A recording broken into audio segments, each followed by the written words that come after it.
नमस्कार, आप देख रहे हैं अपन झारखंड में। हो राकेश, झारखंड में उत्पाद सिपाही भर्ती परीक्षा के प्रश्न पत्र लीक मामले में अब राजनीतिक रंग ले लिया है। रविवार को पुलिस छापेमारी के दौरान प्रश्न पत्र लीक करने वाले गिरोह का भंडाफोड़ किए जाने के बाद भाजपा के प्रदेश प्रवक्ता तुलसा देव ने हेमंत सरकार पर हमला बोला और कहा कि सरकार कहीं न कहीं तथ्यों को छुपा रही है ताकि अपनी साख बचा सके, लेकिन सरकार पर यह बदनुमा दाग लग चुका है। वहीं सत्ताधारी दल के सहयोगी पार्टी कांग्रेस के प्रवक्ता राकेश सिन्हा ने उल्टे बीजेपी पर ही पलटवार कर दिया। उन्होंने कहा कि पड़ोसी राज्य बिहार से इस पूरे मामले का तार जुड़ा हुआ है और बिहार में भाजपा की सरकार है, तो कहीं न कहीं प्रश्न पत्र लीक करने वाले गिरोह को बिहार की भाजपा समर्थित सरकार का संरक्षण प्राप्त है, लेकिन सरकार और पुलिस प्रशासन सजग है। जो लोग भी दोषी हैं उनके खिलाफ सख्त कार्रवाई होगी।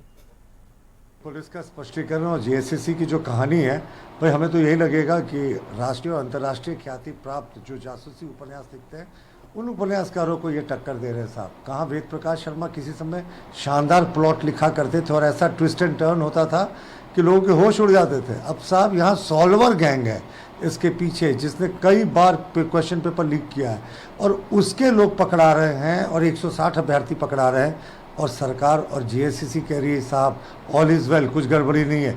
हमारा मानना है कि बहुत बड़ी गड़बड़ी है, कई राज्यों से इसके संबंध है, तो सीबीआई जांच तुरंत इंक्वायरी करे। 1,48,000 लोगों ने इसका एग्जामिनेशन दिया है, कहीं ये एग्जामिनेशन भी बाकी एग्जामिनेशन की तरह पेपर लीक।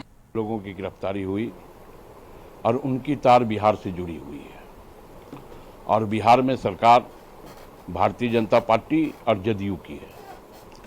तो हमें लगता है कि अपनी सरकार में पेपर लीक करने वालों को सरकार सरपरस्ती में रखे हुई है और इल्जाम जहां विपक्ष की सरकार है वहां लगा रही है।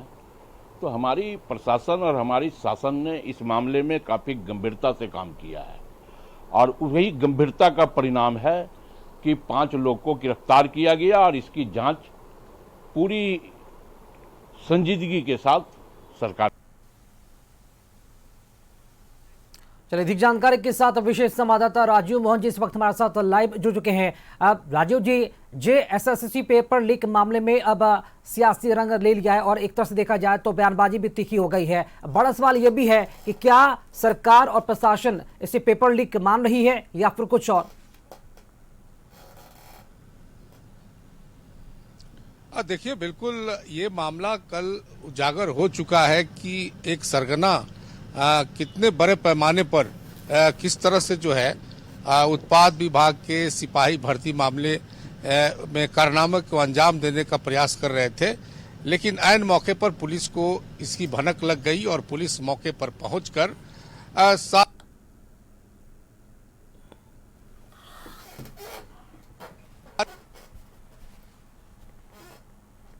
कि करोड़ों का खेल हुआ है। एक एक उम्मीदवार से, एक एक कैंडिडेट से 15-15 लाख रुपए लिए गए हैं और इस तरह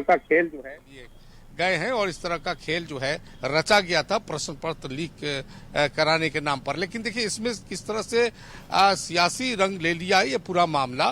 भारतीय जनता पार्टी का ये कहना है कि जिस प्रकार से घटनाक्रम हुई और इस घटनाक्रम में पुलिस ने कार्रवाई तो जरूर की, लेकिन जिस प्रकार से जो बोर्ड है जो परीक्षा लेती है, यानी जेएसएससी जो बोर्ड है, उसने साफ तौर पर कह दिया कि जो भी प्रश्न पत्र छापेमारी के दौरान मौके से पाए गए थे उसका जब मिलान किया गया तो मात्र 5 प्रश्न ही आंशिक रूप से पाए गए कि ये जो सरगना थे उनके पास थे।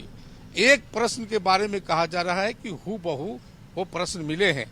तो इस तरह से जेएसएससी ने इस पूरे प्रश्न लीक मामले से अपने आप को अलग कर लिया और कहा कि घटना जरूर अंजाम देने के लिए सरगना आए थे, लेकिन जो प्रश्न पत्र है उस प्रश्न पत्र का उस सरगना से कोई लेना देना नहीं है। और यही कारण है कि भारतीय जनता पार्टी ये कह रही है, जो मुख्य विपक्षी पार्टी है यहाँ, कि सरकार और प्रशासन ये जेएसएससी की परीक्षा से कुछ न कुछ छुपा रही है, इसीलिए इसकी उच्च स्तरीय जांच होनी चाहिए, सीबीआई से जांच होनी चाहिए। दूसरी तरफ विपक्ष सत्ताधारी दल कांग्रेस की तरफ से ये कहा गया है कि चूंकि जितने भी पकड़े गए जो सरगना है उसका तार बिहार से जुड़ा हुआ है, बिहार झारखंड का पड़ोसी राज्य है और बिहार में भारतीय जनता पार्टी जदयू समर्थित सरकार है तो कहीं न कहीं ऐसे लोगों को वहां सरपरस्ती दी जाती है।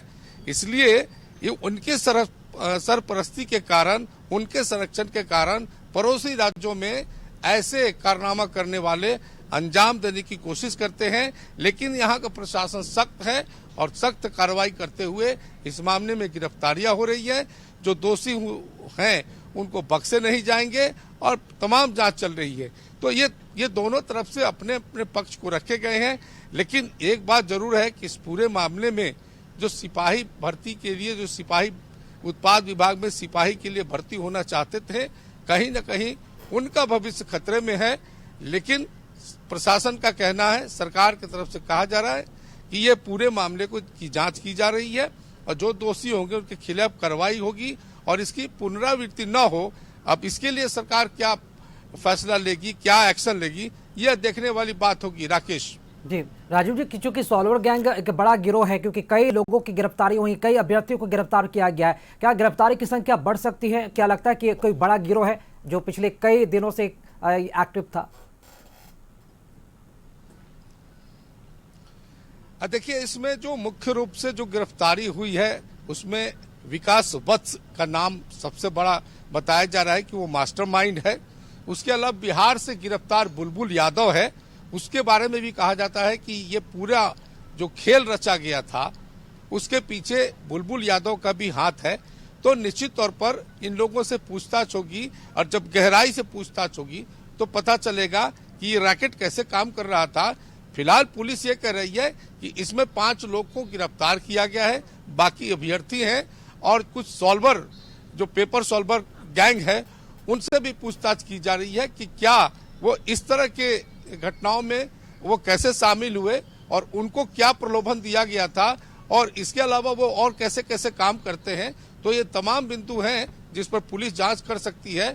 मुझे लगता है पुलिस जांच भी कर रही है, लेकिन फिलहाल यह है कि उसमें जो मुख्य रूप से 5 लोगों की गिरफ्तारी हुई है वही ये बता पाएंगे कि वो कैसे इस पूरे घटना को अंजाम देने की तैयारी किए थे।